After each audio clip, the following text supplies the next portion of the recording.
have this vivid memory of sitting in the bathtub one time and just crying. I think I punched my dad once. You're not in charge of me right now. Like, you just won't leave me alone. I had an epidural in my back, so I couldn't move very well. She just wanted me to keep pushing and keep going. Everybody had one. Like, if you didn't have one, you were looked down upon. This is a show where teenagers share their experiences growing up in today's world. I'm your host, Dr. RJ, and this is A Teen's Perspective.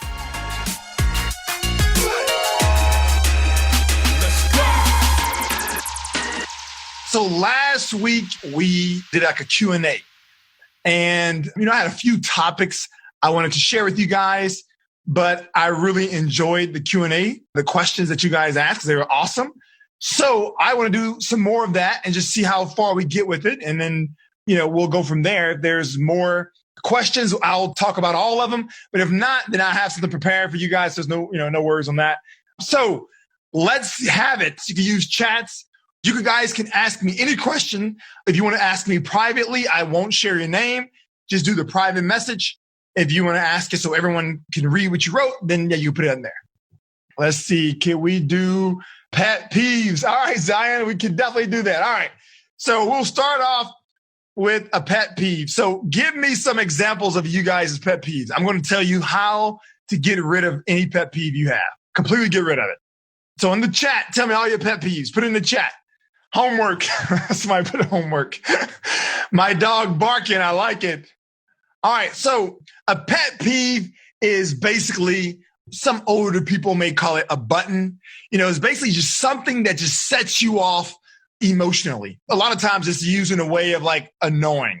Like this person put, my dog is barking. That is annoying. Like for me, I'm going to tell you, my pet peeve is people showing up late to my meetings. Oh, it drives me insane. Well, it used to. It doesn't drive me insane anymore. I used to get so mad at that. As you know, I'm an orthodontist, and we have a meeting at 7:45.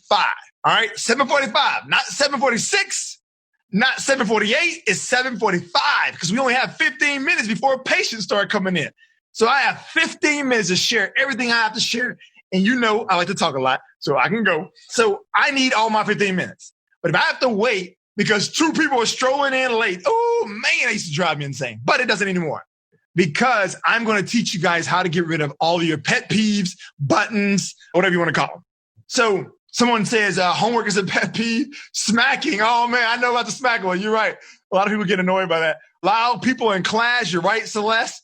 Burping. Yes, that's rude. You should not do that. So I'm going to teach you guys how to have pet peeves. First of all, let's ask this question. Why is it important that you know this? Why? Who knows that answer? Why is it important? People, and they might get their feelings hurt and stuff like that. You're absolutely right. So what Zion just said is because you could oftentimes just explode. So if you explode on someone, who's in control? You are or they are?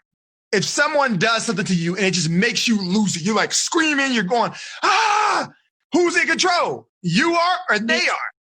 And you guys know the answer to this. You know why? Because you do it to your parents all the time. You guys know how to push your parents' buttons. Oh, man. You know exactly what to do, exactly what to say to make your mom lose it, all right? Because you're pushing her button. Now, I'm going to share with you that the button in this pet peeve has more to do about you or the person that's with it versus the other person. So I know I'm going to use this example. So your parents are probably so mad sometimes at you guys. It's like, hey, would you just get off your phone? You're constantly glued to your phone. Put it down. It's so annoying. I'm sure you guys have heard that before. What the parents need to know is, well, hey, that's not a me problem.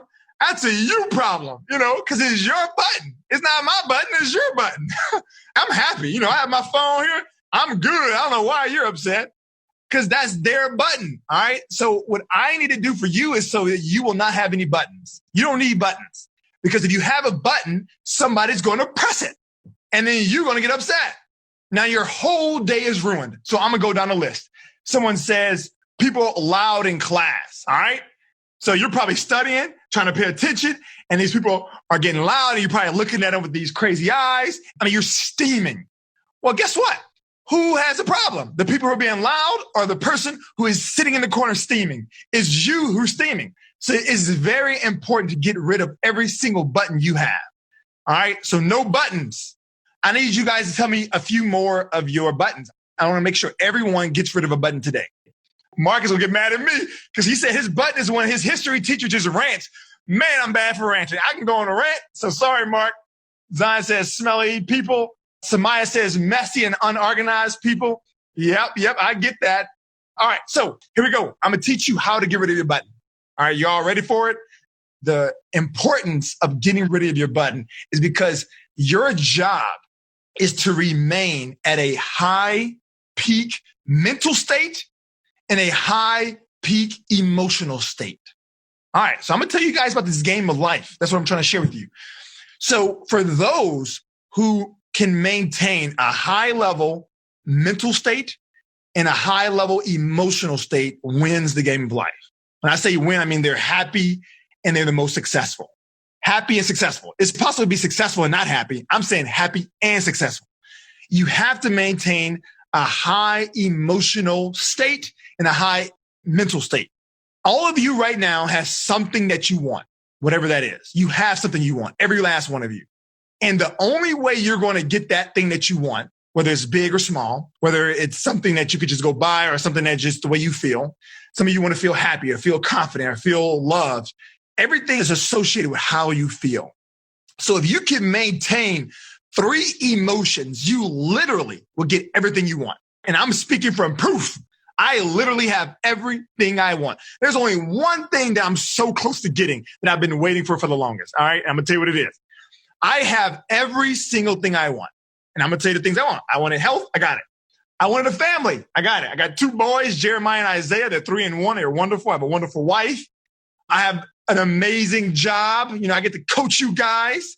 Obviously, financially, financial is big for me. It's one of the big values I had. So then I also, one of my wants was a Model X. Ooh, I love Tesla's Model X. So I got my car. I had a dream house. I got my dream house. I wanted to be a millionaire. I was a millionaire 5 years ago. So my point is, every single thing I want, I got it. And I'm going to tell you how I got it. It wasn't because I was just so much smarter than everybody else. I mean, I was a straight A student, but that's not the reason why I got it. It wasn't because I'm just that cool. I am cool. It wasn't that at all. It was because I have learned how to maintain a high emotional state. I mean, like literally 99% of the time, I am like fired up. I'm like happy, inspired, and excited. These 3 things. If you can maintain these 3 emotions, these are high level emotions, things happen. So what happens is this. You think that you want something like I want a new video game or I want some money. I want this. Well, the only way you're going to get these bigger things is if you pursue it. You got to take action. When I wanted to get my dream house, I was like, okay, this is how much money I need. I need to start taking action. Perfect example. I'm so close to getting my final thing I want. And my final thing I want is I want my mom and my sister to move to Austin. All right. So remember, this includes things that are out of your control. So obviously my mom and my sister moving to Austin is out of my control. But I'm telling you how this thing works. If you can maintain a high emotional state a lot, like constantly, you can get things that are out of your control. That's the beauty about it. Literally out of your control. So I've been working for 3-4 years trying to get my mom and my sister to move here. They're going to move here next year. I can't wait. My point I'm trying to tell you guys is if you want something, you have to be at a high emotional state. Straight A's. I want more friends. I want to do well on my SAT. I wanted to get into great college. I want to make a lot of money. Whatever you could think of.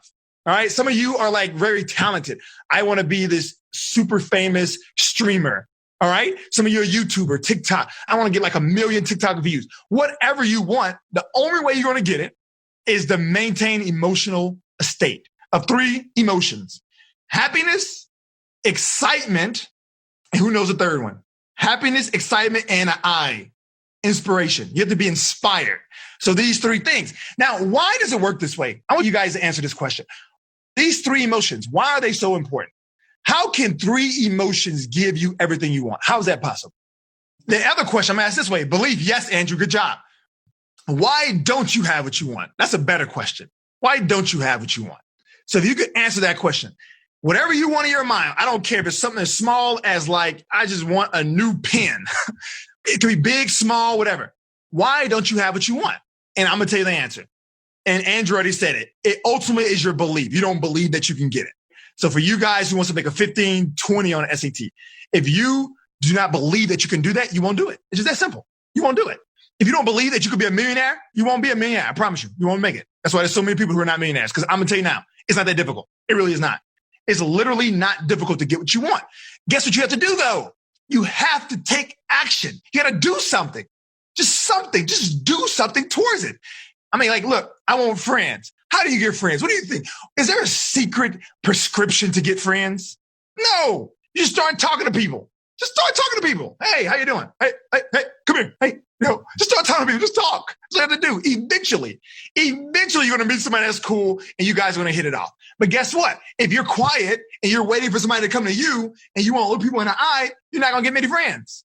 So you can have what you want, but you have to take action. Now, back to Andrew's point about the belief. Why won't you take action? Because you don't believe. And that's why I always tell you guys, everything is mental. It's mental. So if you don't believe, you won't take action. It's very simple. So you guys may remember back to the old time I used to tell you, it starts with your thoughts. It creates a feeling. So you start to feel something and your feelings influence your actions. So I'm gonna give you an example.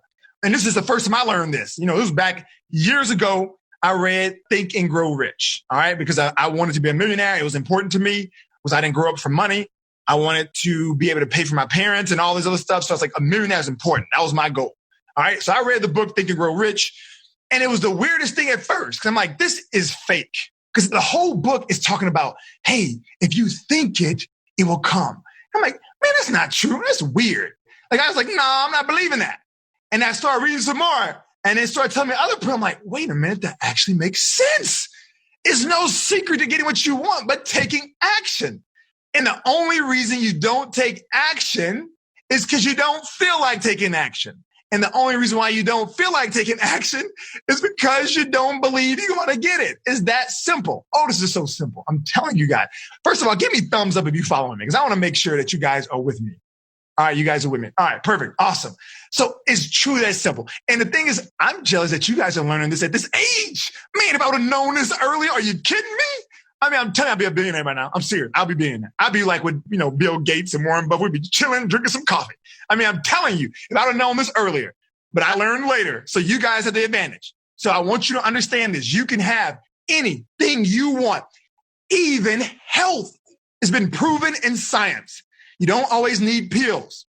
If you believe in your mind and you feel great, then you will be healthy in many cases. You know why? Because the number one cause of every single disease you could think of, whether it's heart disease, lung disease, cancer, headaches, high blood pressure, anything you can think of is stress. All right? Stress. And stress is all to do with your mind. So I'm sorry, Mark. I know I just did a rant because I'm supposed to be answering a question about a pet peeve. And I done went on like 20-minute rant about something else. But don't worry, I remembered. So I'm going to go back to it. So if you guys understand what I'm talking about, this emotional state, give me a thumbs up. Perfect. So let's talk about pet peeves. So that is why you don't want to have pet peeves. Because think about it. The way and I can go deeper into this, but I don't want to get you guys all weirded out. Because, I mean, we can go deeper even on like a more of a molecular level. Because the book really gets into a lot of things, but there's even like vibrations. All right. So vibration, like everything is vibrating at a certain frequency. And whenever you are feeling happy, you vibrate at a higher frequency. And you look at your cells than when you're sad. And then this is the whole thing about how you can attract things. I'm not getting into all that because I know you guys are not there yet. But what I will say is this, from a logical standpoint, you think, you feel, and you act, and then that's how you get what you want. So get rid of your pet peeves because your pet peeves will keep you in a low emotional state. And it's unfortunate because, oh, look, Layla said it, manifestation. So Layla's been reading on this stuff. She knows about it. But it's going to keep you in a low emotional state. Because if someone can push your button and make you so mad, man, they have so much control over you. Like Mark, he's probably mad at me. I just went on like a 20-minute rant. He's probably like steaming. Look at Mark right there. He's cool. So this is how you get rid of a button. All right, I'm going to tell you the secret right here. I'm going to use my example first, and then you apply it to your example. So as you guys know, my pet peeve was people showing up late to my meetings. It used to literally drive me insane. So I would hold a meeting, they would show up late, and my whole day would be ruined. In fact, my team They would call it ahead of time.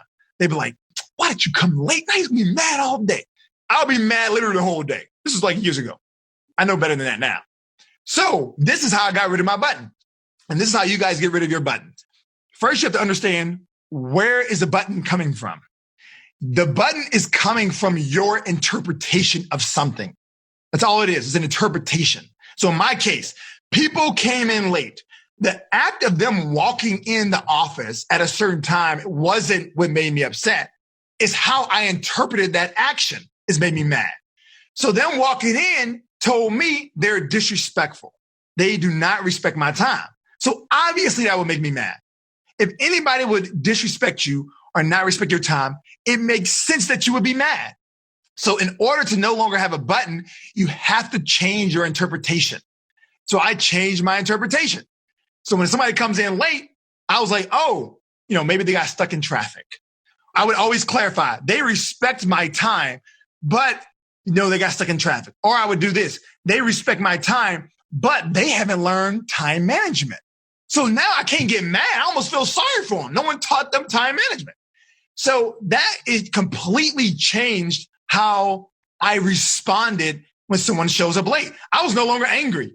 What I'm trying to say is the way that you guys can change your buttons or remove your buttons is to change your interpretation, okay? So give it a new interpretation. So for everyone who put a button up here, so the smacking of the gum, what could be your new interpretation? People being loud. What is the interpretation? Being messy. What's a different interpretation? Burping. What's a different interpretation? So that's what you have to do. You have to come up with a different interpretation so that you are no longer upset because you want to be at a high emotional state. That makes sense? Thumbs up, everybody. Someone is smacking.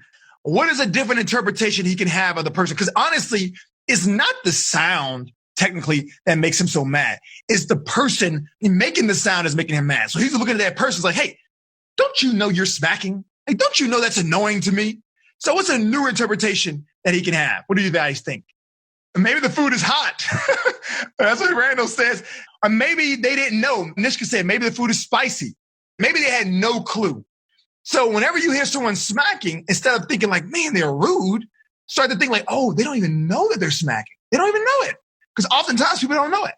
Or maybe they're eating some hot food and it's like, I got to smack. Hopefully that helps. All right, next question. Remember, for the people who are just joining me, we're doing a Q&A. You ask me any question about life, and I'm going to give you some answers to help you take it to the next level. It's a wonderful question my friend just asked, okay? The question is this. How do you stop caring about what other people think? Man, that's a great question. Give me a high for asking that question. That's a wonderful question. How do you do that? That is so hard to do. It's so hard to do that. How do you do it? How can you just be yourself and not worried about what other people think? How can you walk into somewhere with no friends, you don't know anybody, and just be yourself without worrying about what somebody think? How can you dress the way you want to dress without worrying about what people think? How do you do that? I'll tell you. These are the 3 secrets to never worry about what anybody thinks about you, and you don't have to worry about it ever again. And I'm going to come to this other question. I just saw another one. All right, here we go. Number 1, how do you know what they're thinking about? I'm going to ask you that question. You say, I'm worried about what other people are thinking. How do you know what they're thinking? How do you know that? You have some type of like mind reading machine that I don't know about? Give it to me if you do. But that's really it. That's number 1. You would never know what someone thinks. Nobody. No one can read their mind. They can literally roll their eyes at you and you don't know why they did it. They can be smiling at you and that doesn't mean they like you. They can come up to you and say, guess what? I don't like you. And they don't have to be telling the truth. You would never know. You can never get inside of someone's head. You have no idea if someone is thinking positively about you or someone is thinking negatively about you. You would never, ever, ever know. They can look at you, they can point, they can laugh, but they could be laughing at something else. Or they could be thinking about something else. Or they could be laughing because their friend is laughing and they don't want to like feel weird or awkward. So that's number 1, all right? That should be empowering enough for you to say, look, wait a minute. All this time, I've been acting a certain way. I've been doing certain things because I'm like hoping that they like me or I'm hoping they do not like me. I don't want anyone to think I'm weird or awkward. But guess what? You would never know the answer. So that's number 1. Number 2, everyone thinks about one person like literally 97% of the time. Who is that one person they think about? Just ask yourself, who do you think about literally all the time? Like all day, every day. Yep, that's it. Ian said it. Yourself. So if you're going around thinking about yourself constantly, you just told me you're worried about what somebody else think about you because you're thinking about yourself. Guess what? They're thinking about themselves too. We all think about ourselves constantly all day. So my question for you is, if everyone is thinking about themselves, why do you think they're thinking about you? That is the key question. Why? Why do you think they're truly thinking about you? You could do the most embarrassing thing in the world. You could be walking into lunch, you have your lunch tray and you slip and you smack your head in the lunch tray and all the food, falls on you.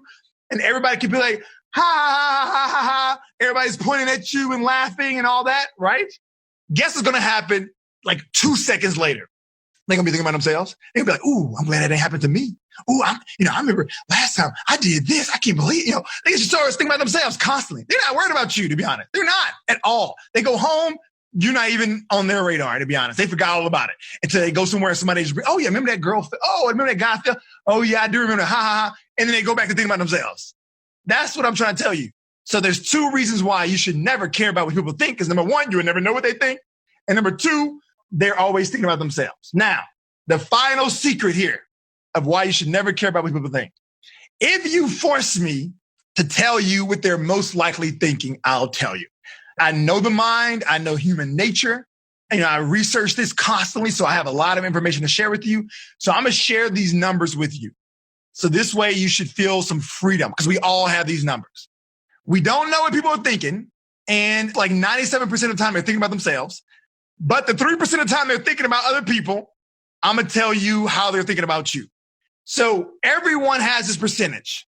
It's 10%, 30%, and 60%. That equals 100, I think.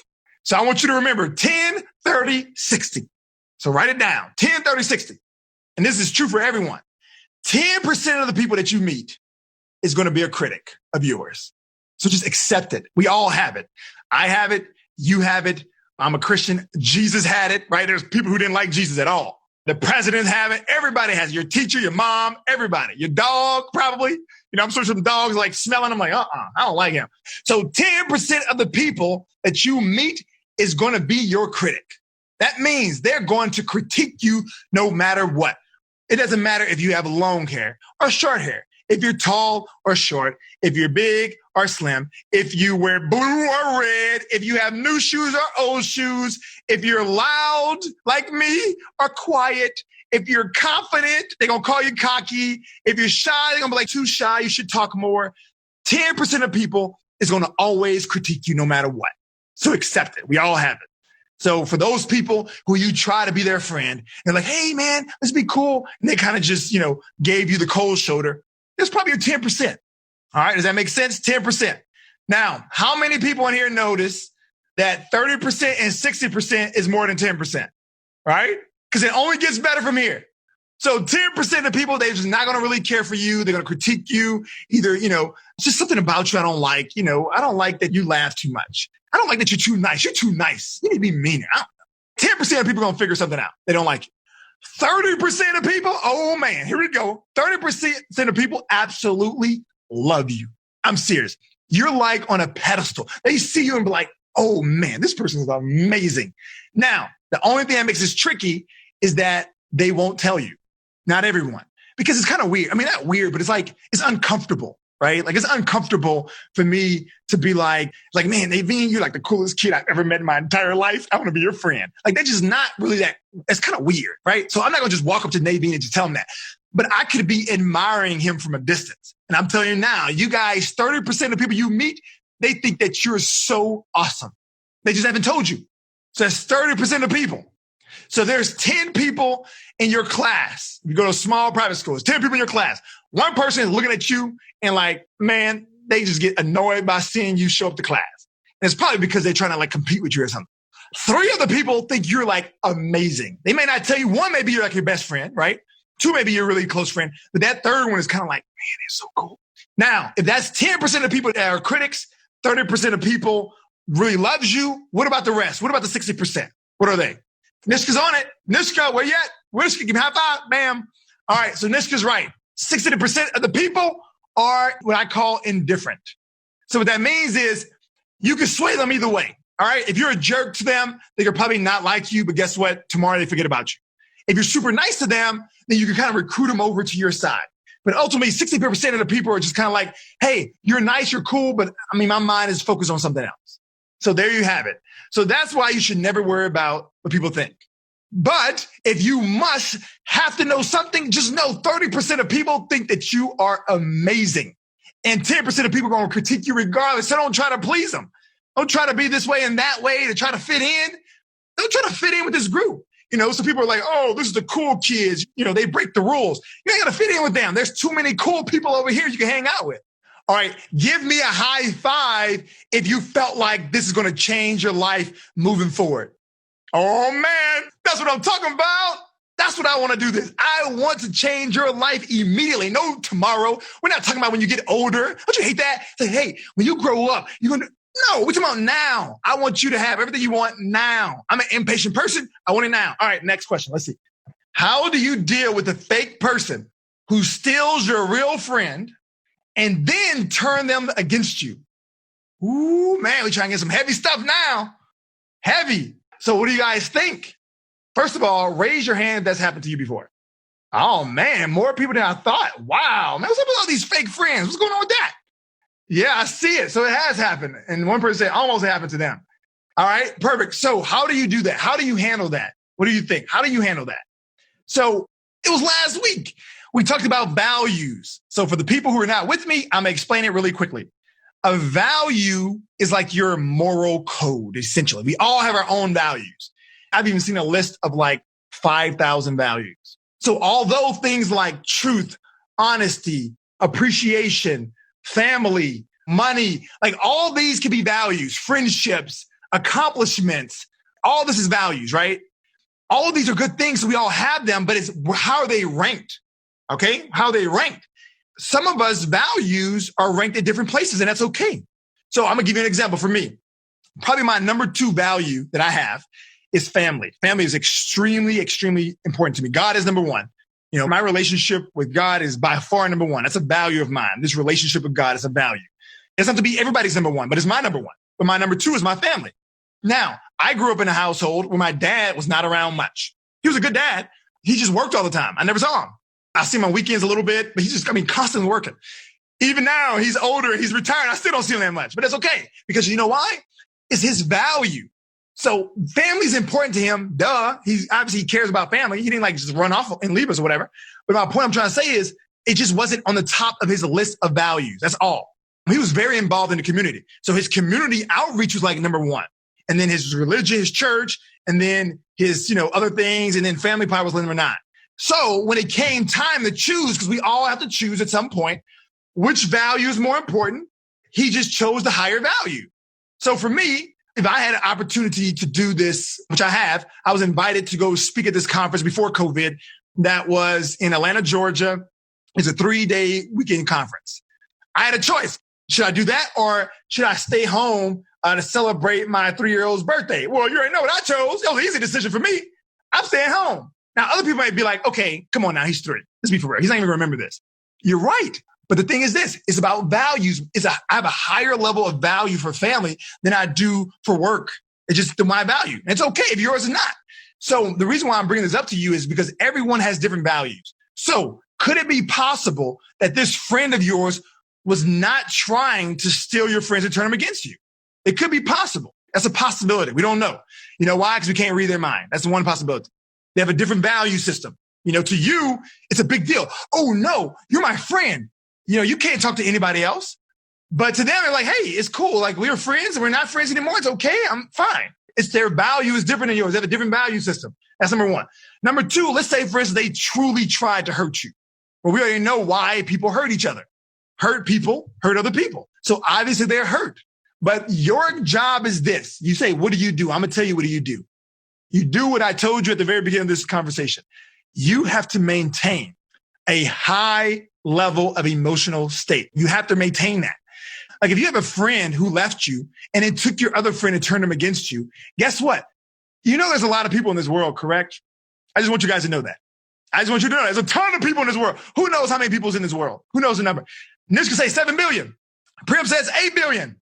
Too much. 7.8 billion, 9 billion. So my point is there is a B in the word, and that's billion. So if you have all these people in the world, why do you get so hung up with the few people that's in your circle, right? It just blows my mind. Okay, there's another statistic I'm gonna share with you.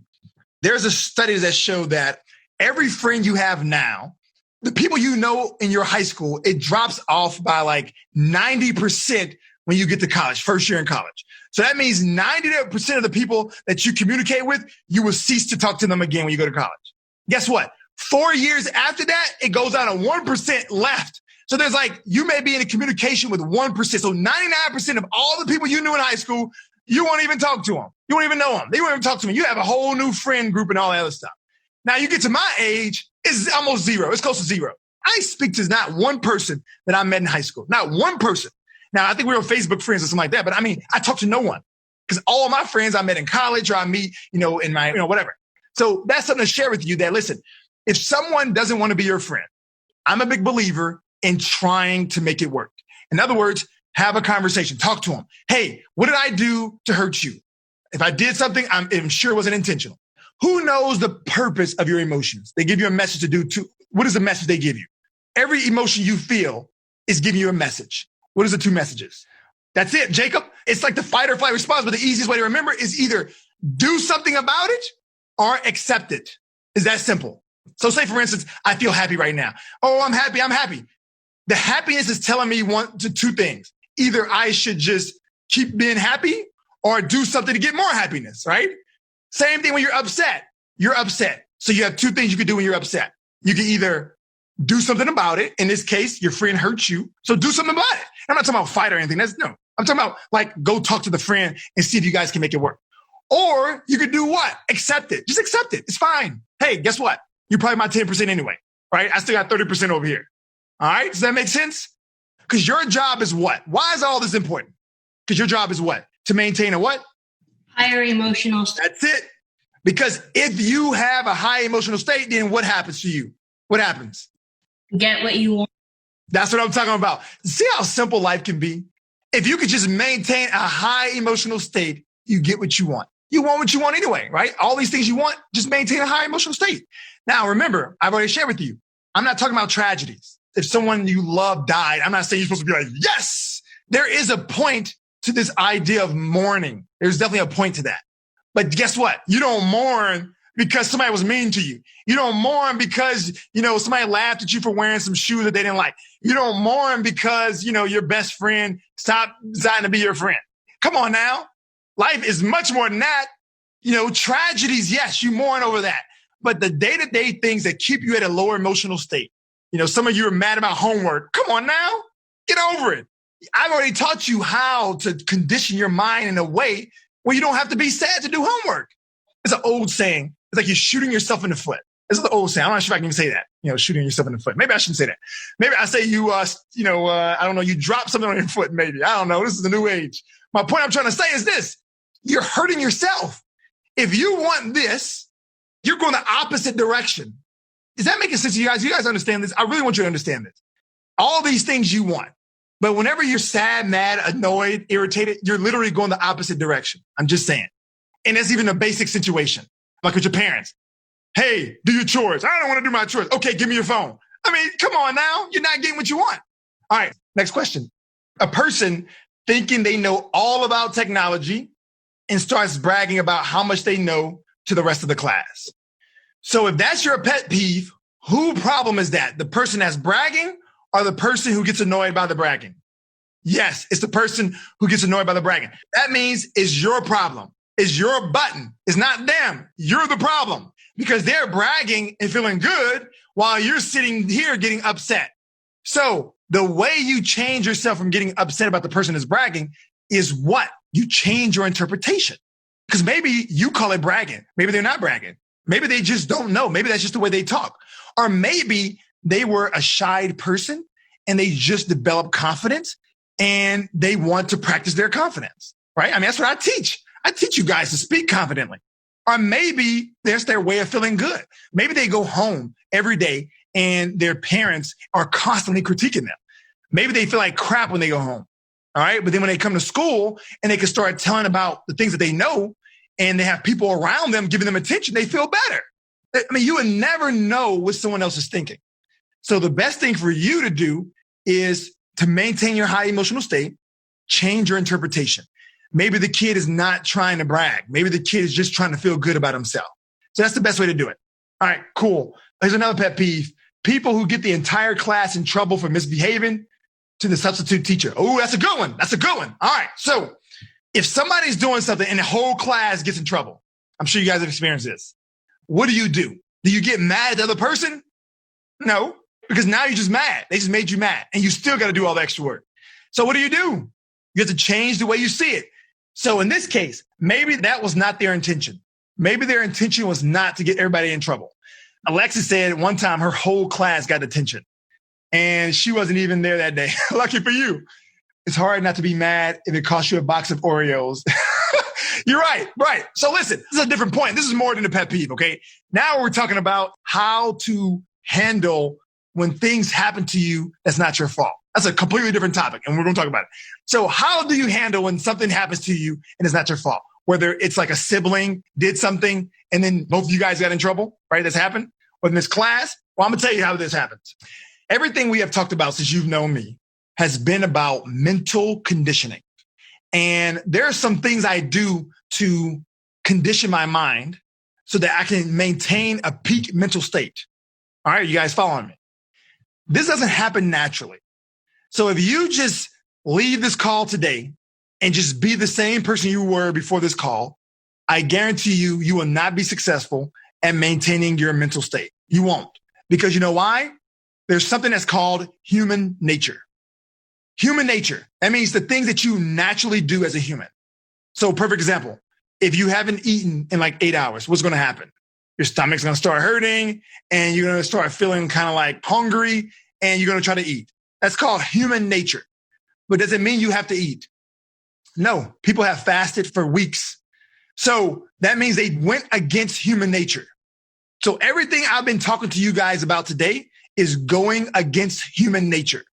If someone is mean to you, it is natural as a human to be mad or to be sad about it. But I'm telling you to go against human nature. Someone mentioned, my friend stopped being my friend and then turned all my other friends against me. That makes sense why you'd be upset for a week. In fact, it makes sense if you'd be depressed by it. But I'm asking you guys to go against human nature because going with human nature is not going to get you what you want. But the beautiful thing is this, you have the ability to go against human nature. Does that make sense to you guys? You have the ability.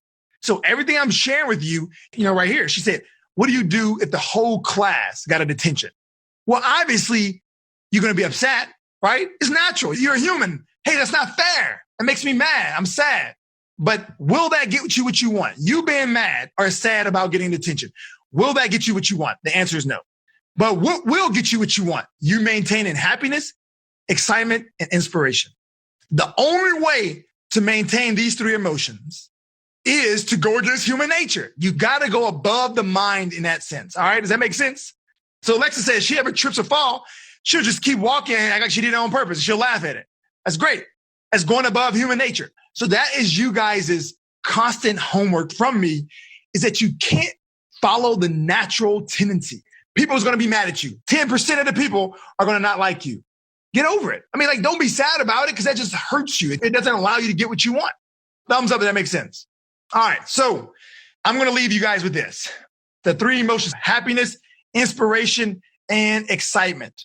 If you guys can maintain these three emotions, I guarantee, and this is a guarantee. Remember, I've been coaching teenagers for a long time. That means I have helped people like you. Some of you, I'm even coach. I've helped you guys get what you want. And the way we do that is by maintaining three emotions, happiness, inspiration, and excitement. If you are walking through the day moping, like your parents see it and they're like, what's wrong? You'd be like, nothing. And like, well, clearly something's wrong. You don't have to do all that, right? Now, if you lost a loved one, okay, you have freedom to mourn. But I'm not accepting mourning over anything else you're talking about. You made a C on your paper, get over it. You lost a friend, get over it. Somebody was mean to you, get over it. If your brother's been annoying, get over it. In other words, it's like, don't allow the human nature tendency that you have to be sad all the time, because that's not going to get you what you want. You need happiness. Happiness is your driver. Inspiration, that is how you get the genius thoughts. Inspiration is how you figure out your issues. There is something that said that you have the answer to every single problem that you have. You have the answer. The only reason why you don't know the answer is because you're not inspired. And you will not be inspired if you're not happy. All right. So every emotion has a purpose. Happiness makes you feel good. Inspiration helps you grab those genius thoughts that pass through your mind. Everybody who's thought of something really cool, Elon Musk, I mean, come on now. All the cool inventions, they had a genius thought and they just grabbed it. All right. You have those thoughts now. I was talking to some of you. Samaya was telling me just this wonderful idea to start her own business. And she's still in high school, right? She grabbed the genius thought. You got to grab it, but you have to be inspired. The third thing is excitement. Excitement is what's going to make you take action because that's how you're going to get everything you want. You want a friend, you need to go start talking to people. Simple as that. If you want a friend, start talking to everyone. Just start talking to them. Eventually, you're going to meet to your 30%. They're going to be like, hey, man, you're cool. Hey, you're cool too. We're friends. If you want to feel pretty, how do you feel pretty? Because that's something I hear all the time. I'm ugly. How do you feel pretty? What do you think? I'm not saying that you have to go get a nose job. Alexis, you tell yourself you're pretty. You know why? Who determines who's pretty? Who determines that? Who decides who's pretty? Come on, tell me. Who decides? Yeah. Yes, yourself. Who else can tell who's pretty? Let's be for real.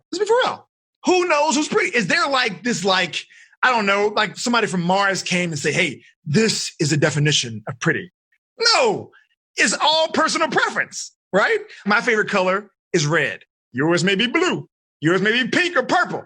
Who's right? It doesn't matter. We all like our preference. So the only person's opinion that matters is yours. So that means you need to look yourself in the mirror and tell yourself you're beautiful. Guess what? Do you know if you do that 7 days straight, you'll start to believe it a little bit? And if you do it for 7 more days straight, you'll believe it this much. And in 21 days, you would actually believe that you're beautiful. 21 days. If you look in the mirror and say, you are beautiful. You are beautiful. I mean, the guys I know, I would say handsome, but whatever you want to say. The point is, you have to believe it. Now, with that said, if you want to do things to help you to feel better, take action. So for instance, if you feel like you're overweight, how do we decide who's fat? Fat is just an opinion. It's just an opinion. Now, we have a medical way of determining if you're healthy. So go to your doctor and he's going to have a body mass index. And if you're within the healthy range, good job. If you're outside it, okay, that's when you need to lose weight. It's simple. It doesn't have to be this difficult. So if you want to improve yourself, there's nothing wrong with that. If you want to work out and get some muscles, great. If you want to lose some weight, great. If you want to do that, that new little thing you bite on and try to get a chiseled jawline, go do it. I don't care. Do it. You got to take action. But what I'm trying to tell you is you have to take action once you already believe it. You have to believe you're beautiful first. And then it's like, okay, I'm beautiful. I'm 21 days in. I'm beautiful. Hey, I can take it to the next level if I just add a little bit of muscle. Okay, I'm about to hit the gym. I can take it to the next level. If I just lose a little weight, I'm at the gym. I'm going to change the way I eat. So that's how it works, okay? You have to first believe you're beautiful, believe you're wonderful, and then you take it to the next level. You guys, that make sense? Cool. All right, one more question before we end the class. My best friend thinks she's ugly. How do I help her think differently? I would answer this question really quickly. Number one is this. If someone thinks they're ugly, telling them that they're pretty is not going to change their mind. I'm just telling you ahead of time. It's not going to change their mind. I mean, you guys, whoever thought that way, your parents all the time say, oh, you're so gorgeous. You don't listen to it. So what they need to do is this. They need to take a break from Instagram. Take a break from TikTok. Take a break from YouTube. Because the only reason why they think they're ugly is because they're comparing themselves. They locked themselves in a room for 21 days and just looked at themselves and say, this is beautiful. This is beauty. This is what beauty looks like. They would believe it, but that's not what they're doing. They're constantly saying, oh, what's her name? The Kardashian girl that everybody likes? I don't remember her name. Point is, oh, Kendall. I think it's Kendall. I don't know. She's a model. Oh, that's what beautiful looks like. Wait, hold on. Let me look. I don't look anything like her. I'm not beautiful. That's what happens. That's essentially what happens. So the order for them to believe that they're beautiful, they have to do some of this stuff, what you're doing. They got to lock themselves in a room and say, I am beautiful. I am beautiful. I am beautiful. And eventually they're going to start to believe it. All right. It's all about the mind, guys. It's a mind game. So I hope that helped. We'll take a part 3 next week. Join me next week. We'll do more Q&As. Until then, you guys start doing this stuff, man. Maintain those levels. Happiness, motivation, inspiration. See you guys later. I hope you enjoy listening to the group coaching session. And I also hope that you are able to learn something that would help strengthen the relationship between you and your teenager. Until next time, this is a teen's perspective, helping parents see the future.